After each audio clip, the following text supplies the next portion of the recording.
Imagine you are a holy warrior marching under the banner of the cross in the year 1098.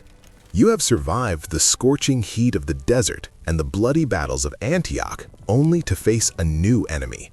The winter wind cuts through your chainmail like a knife, and your stomach screams with a hunger that drives men mad. You stand before the walls of Mahara, which is a wealthy trading city in modern Syria. The defenders look down from the ramparts with fear because they have heard rumors of your brutality. You and your comrades surround the city, but you have no supply lines and no food left in your camp. The siege drags on for weeks, and the gnawing emptiness in your belly turns into a physical pain.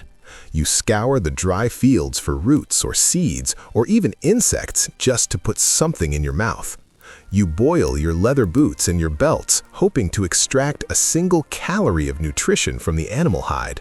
Among your ranks are the Tafur, who are the poorest of the poor and wear rags instead of armor. They have no money to buy food from the merchants, and they are the first to lose their minds. They look at the city walls with wild eyes, and they are not just hungry for victory, but hungry for flesh. Finally, the defenses crumble, and the Crusader army pours into the streets like a tidal wave of steel. The slaughter is absolute, and the streets run red with the blood of the city's inhabitants. But when you search the pantries and the storehouses, you realize with horror that the cupboards are bare. The defenders had also been starving, and there is no grain or meat to feed the 20,000 victors. The battle is won, but the hunger remains, and it is stronger than your faith or your morals. You look at the bodies of the fallen enemies that lie in piles in the mud. A dark thought enters your mind that is so terrible you try to push it away, but your survival instinct takes over. You realize that there is meat available if you are willing to commit the ultimate taboo. The line between man and beast disappears when death is staring you in the face. Temporary chroniclers like Fulcher of Chartres recorded exactly what happened next with shaking hands. He wrote that the soldiers cut pieces of flesh from the buttocks of the dead Saracens. They cooked the meat in pots or roasted it on spits like they were preparing a feast for a king. Please take a moment to subscribe to the channel if you want to support my work and see more history videos. It really helps me continue this journey into the past. Thank you so much. Some witnesses described how the starving soldiers ripped the bodies apart like wild animals. They did not even wait for the meat to be fully cooked because their hunger was so extreme. It was a scene from hell that took place in the name of a holy war. The chronicler Radolf of Kong wrote that the soldiers boiled the adults in cooking pots. He also mentioned that they impaled children on spits and grilled them over the open fire. These are not the words of enemy propaganda, but the words of the Crusaders themselves. Leaders of the Crusade like Bohemond and Raymond of Toulouse were aware of what was happening in the shadows. They did not stop the cannibalism immediately because it terrified the enemy and solved the supply problem. It shows the absolute moral bankruptcy of the Crusade leadership, when victory was valued more than humanity. The news of this atrocity spread like wildfire across the entire Islamic world. They no longer saw the Franks as human soldiers, but as literal demons sent from hell to devour them. This psychological terror made other cities surrender without a fight because they were terrified of being eaten. The Tafurs actually embraced this terrifying reputation and used it as a weapon in future battles. They would reportedly chant that they wanted to eat the flesh of the Saracens to scare the defenders on the walls. It was psychological warfare at its most grotesque and effective level.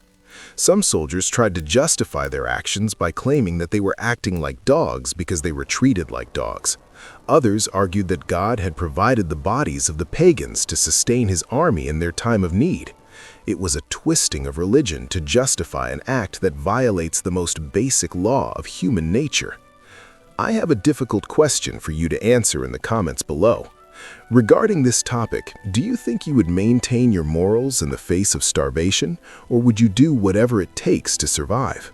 I am very interested to hear your honest perspective on this extreme situation.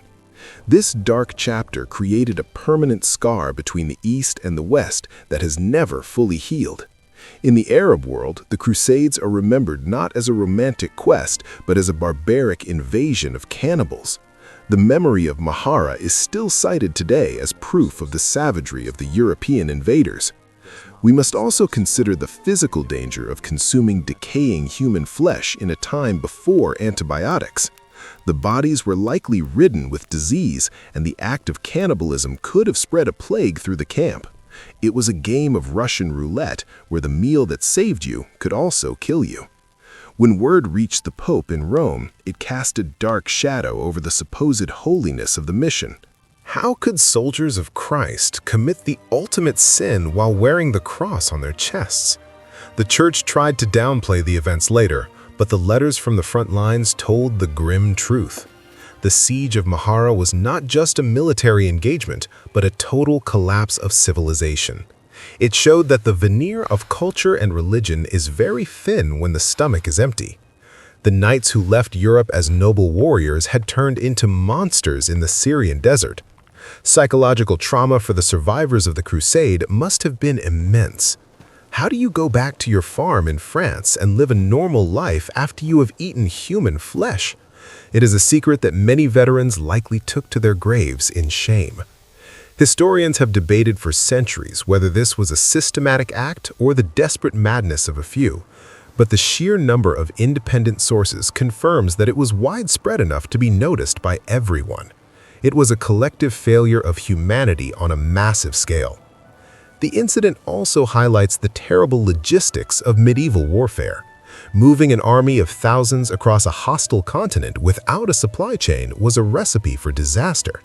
Mahara was the inevitable result of poor planning and blind ambition.